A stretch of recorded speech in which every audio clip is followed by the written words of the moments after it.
Assalaamu calaykum daawadayaasha channelkan. Barnaamijkeena maanta waxaan ku soo qaadan doonaa macluumaad guud oo ku saabsan dalka Faransiiska, sida dhaqaalaha, taariikhda, waxbarashada, meesha uu dhaco, iyo xaaladihii uu soo maray Faransiiska. Ku soo dhawaada macluumaad ku saabsan dalka Faransiiska.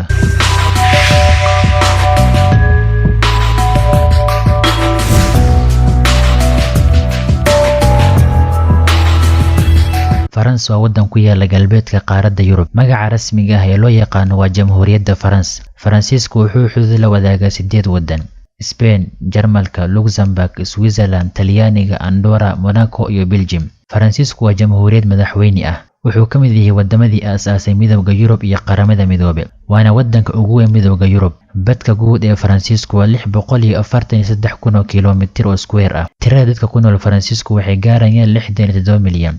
waana dalka labaad ee ugu dadka badan qaaradda Yurub. Luqadda rasmiga ah ee dalka looga hadlana waa Faransiis. Waxbarasho ahaan Faransiisku waa dalka 2aad ee dunida ugu waxbarashada fiican. Boqolkiiba 51 dadka ku nool Faransiisku waxay haystaan diinta Nasaarada Roman Catholic, halka boqolkiiba 39 ay yihiin dad aan haysanin wax diin ah. Muslimiinta ku nool Faransiisku waa boqolkiiba 5.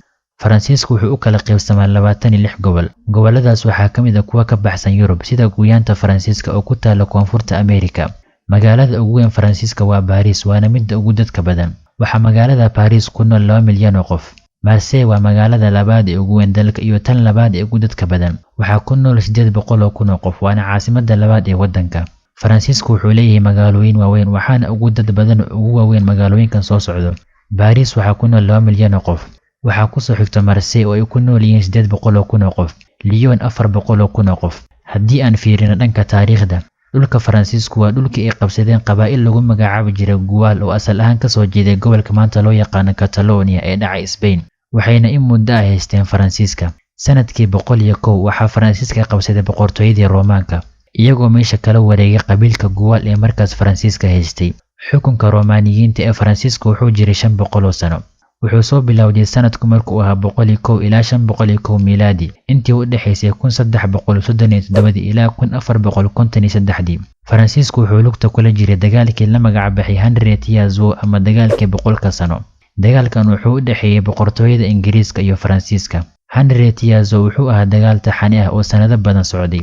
Boqortooyada Ingiriiska iyo Faransiiska ayaa isku haystay dhul, waana sababta keentay inuu dagaal dhex maro. Ingiriisku wuxuu kaloo rabay inuu qabsado Faransiiska. Waagaas Faransiisku wuxuu ahaa quwad aad u horumarsan galbeedka Yurub oo dhanna ugu weyneed. Dagaalkan muusan ahayn hal dagaal ee wuxuu ahaa dagaalo badan oo isdaba joog ah.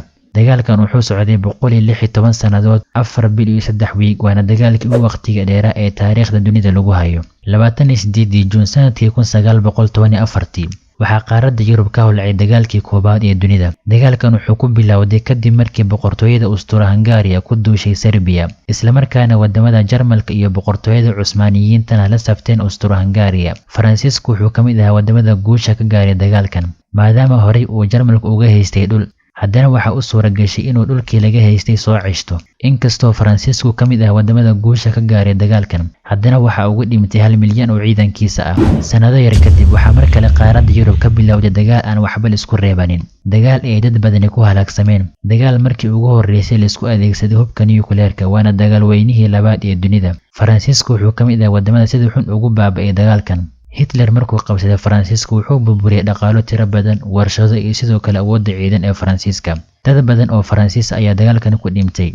Jarmalku wuxuu si naxariis darro ah u burburiyay Faransiiska iyagoo u qabay ciilkii dagaalkii koobaad. Intii u dhaxaysay 1942 ilaa 1944 waxaa gudaha Faransiiska lagu dilay 160,000 oo Faransiis ah, oo ay ku jiraan 75,000 oo Yahuud ah. Dhanka dhaqaalaha, Faransiisku wuxuu ka mid yahay wadamada ugu waaweyn dunida ee dhaqaalaha leh. Dhaqaalaha Faransiisku waa kan 7aad ee caalamka ugu weyn iyo kan 2aad ee Midowga Yurub ugu weyn. Faransiisku wuxuu ka mid yahay G7 dalalka loo yaqaano. Dhaqaale sanadeedka ee Faransiisku waa 3 trilyan, taasoo ka dhigtay midka 7aad ee caalamka ugu weyn. Dhaqaalaha Faransiisku inta badan wuxuu ku tiirsan yahay dalxiiska.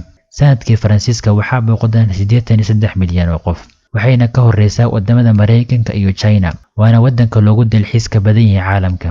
Meelaha ugu caansan oo ay dadku booqdaan waxaa ka mid ah Eiffel Tower oo ah dhismaha ugu dheer Faransiiska. iyo kan ugu caansan caalamka, iyo buundada Millau oo iyaduna ah buundada ugu dheer dunida. Heerka maciishada ama tayada nolosha aad ayay u sareysaa Faransiiska. Faransiisku wuxuu leeyahay kambaniyada ugu waaweyn caalamka ee soo saara batroolka sida kambaniga Total. Faransiisku wuxuu ka mid yahay 5 waddan oo joogtada ah ee Golaha Ammaanka Qaramada Midoobay, kuwaas oo leh codka veto-ga. Wadamadaas oo ay ka mid yihiin Mareykanka, Ingiriiska, Ruushka iyo Shiinaha. Faransiisku waa mid ka mid ah wadamada ku jira gaashaanbuurta NATO. Wuxuu sanad walba geliyaa ciidamadiisa 62 bilyan, taasoo ka dhigtay waddanka shanaad ee dhaqaalaha ugu badan ku bixiya ciidamadiisa marka laga soo tago Mareykanka, Ruushka, Ingiriiska iyo Shiinaha. Faransiiska sidoo kale wuxuu ka mid yahay wadamada haysta hubka nuclear-ka, waxaana loo aqoonsaday sanadkii 1960.